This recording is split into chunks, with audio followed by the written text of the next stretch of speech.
Women. We see so much about it in the news. I am one. Maybe you are. Maybe you know one. And there's so much going on and so much that's not going on. And we need to talk about those things. We need to talk about them more. We need to investigate them. We need to dig down.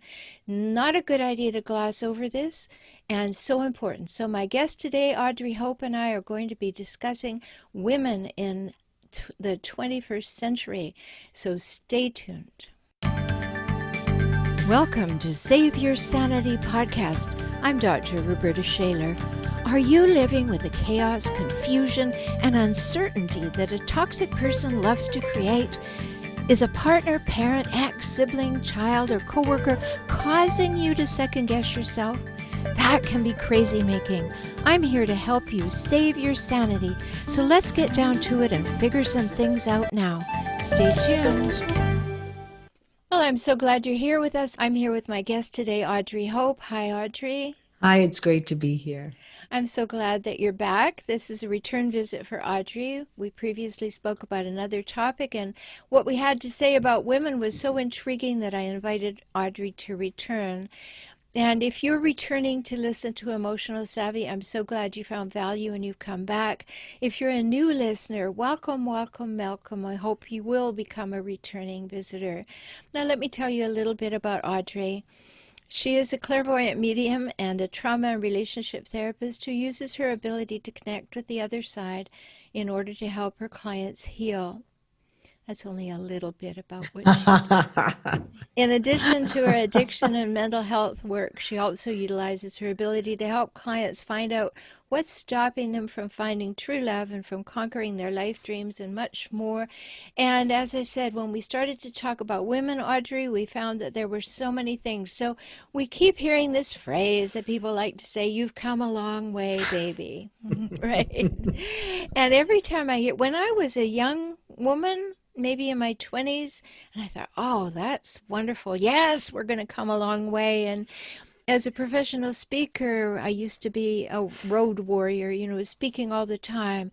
And I would say, as a young woman in this new era of women's issues, sometimes I don't know quite where I stand because I get conflicting information. So sometimes I'm not sure if I should bake a cake like Betty Crocker or burn my bra like Betty Friedan. Yes, who I happened to meet, by the way. Did you? Well, Yes, it was a real privilege. It was, I'm sure.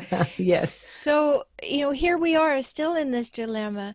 Sometimes we're made wrong for not being womanly at home enough, and sometimes we're made wrong for staying at home and not getting out there and succeeding, and sometimes we feel like where is the balance? How do I find the balance? Who's judging, and do I care? Right? Well, the roles are changing, right? We don't know where we are, but that's a good place because you have to break eggs to make an omelet. Things have to break. Alchemy to change. So the confusion can be good if the results and the healing is the same, which it begins and ends with women. Women get to say no and enough, and women get to choose. I'm loving that we're talking about this because my goal in life is to set the record straight, the true story of women, right? Her story, not his story. If every woman knew the truth of her power and the true story, we could begin to heal what it is you are bringing up today, which is a woman must be in her power, period. Forget what the outside world is saying, but a woman needs to be in her power, and our power has been taken from us. It is a great conspiracy. As Joseph Campbell said, it's a counterfeit mythology, and we have to right the wrong. Well, yes, I absolutely agree, and I don't think any of us missed the pun when you said women need to be in their power, period. Right, I didn't catch that. Thank you. Because we have been made less than just because of that period, and many times, well, we can't do things. We're not equipped. We're not strong. We're the weaker. We're all of these things. Now it's all bunk. We know it's not true, but it is a hierarchical system and kind of a tyrannical system that perpetuates that myth. Right now in our world, particularly here in the United States, we have a bunch of older white men Oh, making please. decisions about women. And just for one Reincarnation. minute, let's us all realize that this is a head shaking moment. What a bunch of men tell us what we can do, what we can't do, whether we can make a choice over our bodies, whether we can complain about an abusing spouse, It's whether beyond. it is It is beyond. raging fire because it's happened before in what was told to us. They took our history away from the beginning. You see, we have to go to the roots of this. It was a way to take, he's always first and she's always second. We almost have to go back to Eve, right? In the garden. It's all her fault. And that they used religion to take us down. And they said God ordained it so that he is first. So it begins there. And they took our history away, which is the matriarchal line, the female religion that was so sacred and so powerful. And they hid the evidence and they rewrote the documents and they made us believe that history begins with the Bible. And it began so long ago with the matriarch. And on another spiritual level, it's so much more than about our rights. It is about our feminine spiritual power. It is about the goddess power, the feminine energy that lives within all of us. And I say this, can you imagine if every woman knew how powerful she really was? And she did not wait on anyone or ask anyone for permission. And there's in the Vedas, it said the degree to which a woman is respected is the degree to which a society prospers. And this golden age and this rebirth has to happen with the woman coming back into her power. And we have got to rage and take it back. Enough with these white males who are taking away our health care. I mean, this has got to stop, but we have to really rise up, time out, me too, because it has to happen on a spiritual level. And every woman needs to get her power back. Well, I so agree with you. And let's go down to that underlying piece there, because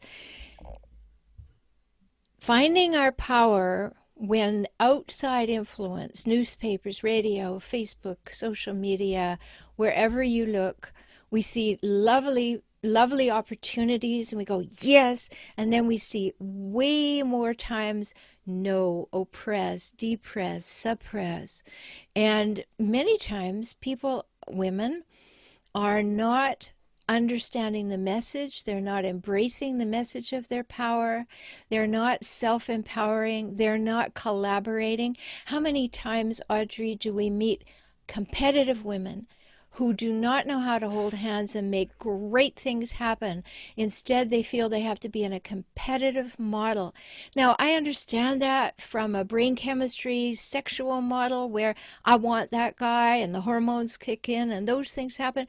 But in our intellectual functioning and our understanding of how the world works, we have to have an entirely different model.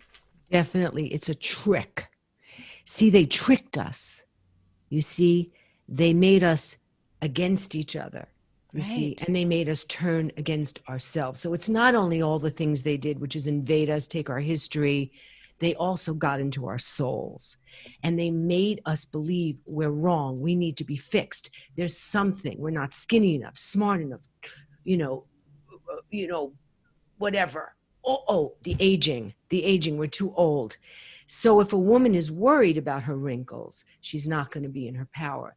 And so, of course, we're also going to fight with each other because we bought into the whole lie. So I say one woman at a time.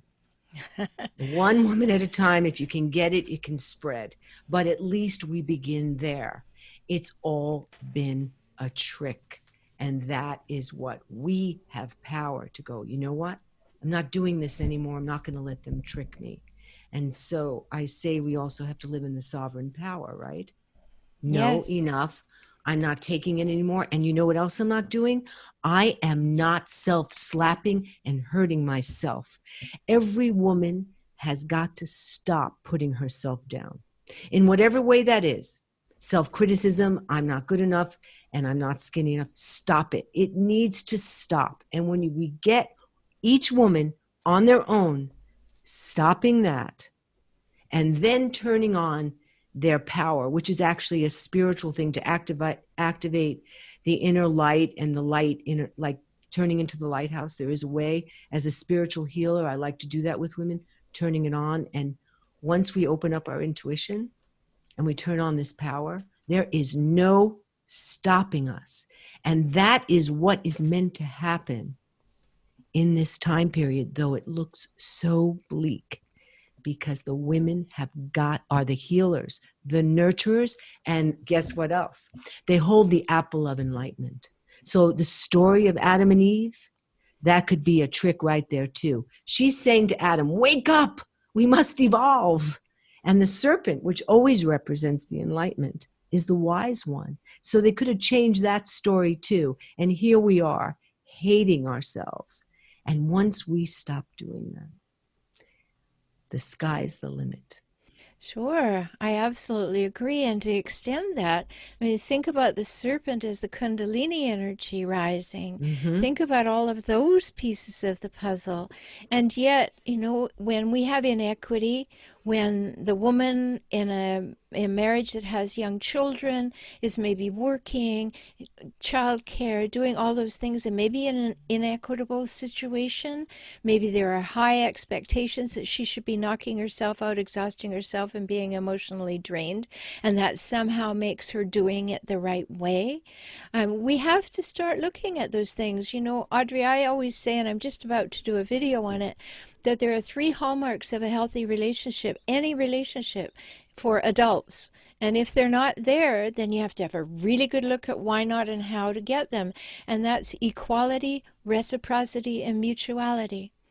And if Totally. if those 3 things are not happening, they are not evident, they are not felt, then you are going to have a trouble with the relationship. And you ought to have a trouble with the relationship because you should be unsettled. You mustn't sit back and say, oh, I guess that's just the way it is. No, it isn't. And we're not saying, be militant, get out there, everybody chop your hair off and run in the streets. We Not at need to all. be inhabiting the feminine and saying, no, this is what our power looks like. It has to be equal. It's like sides of a pillar looking up. It's like a triangle looking up, and it has to be equal. And the balance of the patriarch, it has taken down our we're so low, and we give our power away to everything as women. And that's where we have to take it back so it's equalized. It has to be equal, men and women moving together in a relationship. And so it also has to be financial too. Oh, A yeah. woman has to really stop being a slave to a man financially. So it's always good to educate the woman on how to take care of herself, because when men are afraid of women and their power, and that's why they did. If you say, why did they work so hard to take us down in so many ways? Because we are that powerful, and we hold so much intuition, women's intuition, and it's really scary to a man who's not healed himself. So a man who's a king knows she's a queen, right? And that's how it has to be, on equal footing. He knows what she carries. And think about the Dalai Lama saying that the hope for the world is with the Western woman. I mean, there's recognition there. I Is believe that. and Yes, it's important that someone recognizes that, and the most important person to recognize that is the individual woman. absolutely. And to gather together in empowering places, not Don't worry, everybody. We're not suggesting you get together and decide on castration. It's saying, you're beautiful, you are worthy, you have the right, you can speak up for yourself, you can say no to abuse. All of these things, you need the power within yourself to say, yes, I can do those things differently. And this is what I mean when I'm talking about emotional savvy. Like, have the emotional savvy to know where your power is, what you think about things, what your rights are. So often, Audrey, I'm talking about the rights that are related to the chakras. Like, if you look at the first chakra, it is the right to exist. Do you actually, as a woman, embrace the right to exist, or do you have some mitigating circumstances that have made you feel like, well, maybe I shouldn't. Maybe I should just stay on the edges of everything. That's a very basic place to start, isn't it? It really is. And that's why I say, let's get the women together for 20 minutes. How long will it really take? My whole mission when I started Real Women, which was positive role models for women, a TV show way back Mm-hmm. when, was because I wanted to say to the women of the world, you're brainwashed. Because a lot of women don't know that they are. Mm-hmm. They really don't. So that alone, do you know that the story's been changed? Do you know that you've been lied to? Do you know that the history is not what you were told? And could you imagine that you have this goddess magic inside of you and that you can use it for healing, for nurturing, for enlightenment? And what it would be like if each woman did that Mm-hmm. and stop taking down themselves. And then we'd have one, then we'd have two, then we'd have three, then we'd have a re-evolution, which is what we need. It has to be a spiritual re-evolution, which I say is beyond the rights of, laws and stuff. It has to be a real deep change of each woman to know that she's always, always had the spiritual enlightenment to give the world. So, yes, it must be with women who heal the planet. So, when we look at the politics, what's happening now, there's so much male energy in the world, right? So, it's the women uprising. We're not at the end of the story yet, you know? That women's march was just incredible. The pictures of the women out, it was just, when you get sad, just look at that. Mm-hmm. It's there. And I think too that we need to think about the things we say. Like we used to have marches that were called Take Back the Night, so that women would feel safe being outdoors at night, right? Something as Mhm. simple as that. But if you think about the metaphor of that, it is that Mhm. the darkness, we have to shed light in that darkness to make everything safe. And safety is not receding. Safety is being equal. Safety is being able to be seen and heard and known and acknowledged and appreciated and accepted in an equal, reciprocal, mutual way. And those are the relationships that lift your soul and fill your spirit and cause you to say yes to love. And that love is not some airy fairy thing that you see on the television screen, but it starts from within, because when somebody gives you love, you have to be able to recognize it because you already have it and you have it to respond to. So we've talked about global issues around this. Let's get to the very specific things. When people want to talk to me about self-love, I usually end up rolling my eyes. And the reason is because it has been so desecrated. Um, the idea of self-love can feed into a narcissistic ideology, and that can be very damaging. But I had a guest in episode 98, and he gave this definition of self-love. See what you think, Audrey. His name is Jonathan Asley, and he said self-love is our capacity to feed our spirit, fill our love cup, and feel inner peace. Now, Sounds glorious. I can go with that Inner as a peace. definition of self-love, that we've our capacity to feed our spirit, fill our love cup, and feel inner peace, so that we are absolutely fine as an individual, an independent, strong individual human, and that we then want to join with another strong, independent human who will offer those Yes. three hallmarks of Yes. equality, reciprocity, and mutuality. So we know that there's definitely a lot of inequity outside of the Western world, but we have this residual feeling of not being enough. It's terrible, that feeling of not being enough. It's very damaging. But we have to, I would say, self love is how you treat yourself. Just how, let's take it to a New York level, okay? Keep it real. How do you treat yourself? Do you speak badly about yourself? This Yes. all started for me when I worked in a women's clothing store, and I saw. So when I was working in a women's clothing store, I could not believe how women treated themselves. And no matter what size they were, they always had a complaint. I'm too fat, I'm too this, I'm too that. And it really affected me. And I said I had to do something about this. And so I read two books that really inspired me: The Beauty Myth by Naomi Wolf and The Undeclared War Against American Women, about what the media does to women. And I said, I have to just help women stop the narrative, the language of how they treat themselves. And so it's very basic, very simple. How do you talk to yourself? Do you criticize yourself? Mm-hmm. You see, it's not what other people do to us, but it's what we do to ourselves because of it. Mm-hmm. Do we put ourselves down? And so even when I work with addiction and all the trauma, of sexual abuse, the thing spiritually is we have rights to take our power back on a soul retrieval level. And so that is a very sacred sanctuary that no one gets to touch. A room of our own, a place of our own. We get to decide how we treat ourselves. Yes, and I've given so many seminars, Audrey, as you have, and I will ask women after I believe that they trust me to put up their hand and take a vow and repeat after me. And it's this what I ask them to do.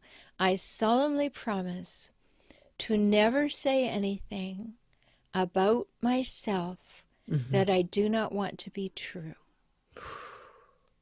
That is powerful. I love that. And it takes a little while for that to Mm-hmm. I sink in mean, yes. sometimes and would generate a lot of Mm-hmm. conversation. Mm-hmm. But it relates to what you were saying Mm-hmm. because we say things to ourselves, and that is very powerful. Just saying Yes. things to yourself, Yes. very reaffirming, reinforcing, and can be very creative. Mm-hmm. And so we begin to have those things we say to ourselves as our belief system about ourselves. Mm-hmm. And we can change that. Yes. And That is our that's where our power to, power. yes, exactly. The power to change it. We can do that. And that's where the power lies, in our ability Exactly. to not wait. And you also said relationships, which I love to think that relationships should be an icing on an already amazing cake, which Yes. is you. So women have to be magnificent, take their power back, and love themselves first and heal. We have to heal, and a lot of that has to be these behaviors, just very simple behaviors is where we can begin, in boundaries. And then have a great, marry yourself first, and then go towards a relationship, because we can't wait for anyone to save us. Well, I absolutely agree. We have to be our own best friend and we have to Yes. be our own backup. Mm-hmm. And that doesn't mean that we can't be interactive. It doesn't mean we can't be collaborative. It doesn't mean we can't have mutuality in a relationship. In fact, there must be mutuality in any successful relationship where Mm-hmm. someone feels inequity. Yes. But it does mean that we have to be willing to know who we are. And so frequently, Audrey, I'm sure you run into this. I certainly run into it when I say, spend time with yourself every day. Just meet yourself in the silence. And women go, oh no, I'm too busy. No, no. Start by meeting yourself in the silence and just being unafraid of who you will find. And then begin to say, who am I? What do I value? What's Mm-hmm. important to me? How do I feel? Well, how would I like to feel? Allow yourself to play with ideas. Nobody's in your head listening. You are allowed to go in there and have all of these thoughts. And then you can Mm-hmm. enjoy moving forward, knowing yourself a little better. And then you can say, because my work is all about people who are in toxic relationships. And if you don't realize that you dislike how you're being treated, and maybe you notice in the silence that you feel anxious all the time, then you Yes. can follow that thread of a thought. What causes me to feel anxious? What would I like to change? How would I like to feel? And maybe you do that in 90 seconds or Yes. it's How not. long does it take? That's right. When we say sit down and get acquainted with yourself, it doesn't mean that you've got to carve an hour out of your day to sit quietly. That would be lovely, and I highly recommend it. But start by recognizing that just encounter yourself in the silence.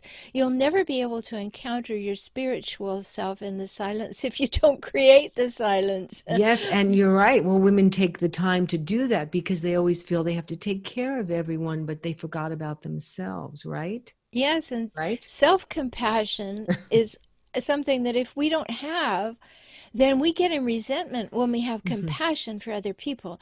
We have to look at the equations that we create. If I am always in giving mode, Audrey, there are two Oh, phrases that I would like to eradicate from the English language.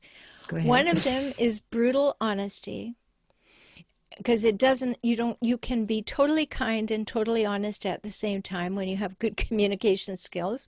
So brutal honesty is just asking for permission to be rude and cruel. But Interesting. the other one is I would like to eradicate is give until it hurts. Because when that gets into your soul and you think you have to be this giving factory and there is no reciprocity, there is no loop in which you're being fed and then you can feed. An example of this is self compassion. When you have compassion for yourself, you can actually have real empathy. And you can know when Hmm. your cup is empty and know where to go to Hmm. fill it up and how to do it. But Hmm. if you're in that give until it hurts mode, if everybody was in that, everybody would be hurting. Absolutely. And I'd like to also take it to the level of energy. Karmically too, do we take on the energy in our relationship? Do we take on the energy of our kids? We're carrying baggage, and there's so much baggage. And a lot of times, this depression and anxiety is just a matter of energy taking on too much. And women have to learn to stop doing that. Spiritually, the truth is we're all in our own classroom on earth, right? And we have to learn that we're not really here to save anyone. We're here to become the best that we can be. So if we become a lighthouse, shine our light, we invite others to do the same. You see, so there's so much that we do energetically that hurts us. We take on and then we wonder why we're so depressed. I don't know, it's just like we're wired to do that and we have to stop it. We are not to take on the energy of our mates and then carry it has to be like what's yours, what's mine, and know how to separate it, because it becomes very, you can get sick from that. And working with people, you're allowed to dump the garbage and the baggage. And so we cut cords and chains and invisible energy. And that's something that I found works across the line, no matter how much therapy or training someone has. Have you done it on an energetic level? Oh, absolutely. And Yes. talking about just one piece of what you said, an energetic exercise that I learned from one of my friends who is a light worker, and she said, just sit and go, okay, that's theirs, this is mine. Yes. That's theirs, this is mine. Like cleaning out a closet. That's right. This goes in the Goodwill and this one goes in my favorite things, Yes. right? And Yes. so it's important for us to Hmm. learn how to do that. And Hmm. I hope that people listening today, men and women, because men have to understand understand women, how to support women to come into their full power, because they'll be the best partner you ever had. And then women, we need to support one another. We need to be in that wonderful relationship of equality, reciprocity, and mutuality with our life partner as well. So, Audrey, this has been such an exciting I conversation, love it. and so many good things for people to think about. I hope that everyone will, and that they will listen a couple of times, because there was a lot of meat here. Now, my Yes. guest is Audrey Hope. You can find her at audreyhope.com, Mhm. AUDREYHOPE.com. So much there for you, so many ways to be lifted up, learn, grow, change, empower, all of those things. So go to audreyhope.com. And if you're a new listener to Emotional Savvy, I hope that this inspired you to take some action today, and that you will join us again. And remember, be very good to yourself. Take very good care of yourself, because you matter. Talk soon. Thank you for joining me on the Save Your Sanity podcast today. I hope you've had some new insights, some ideas and strategies to help you gain clarity and confidence for moving forward toward greater emotional health and safety. You deserve that, and so do your children. If you found value here and would like to support this podcast with $1 or $5 each month, please do so at patreon.com/saveyoursanity. Learn more about how to work with me via video conference, join my optimized circles, or subscribe to this podcast on my YouTube channel at my website,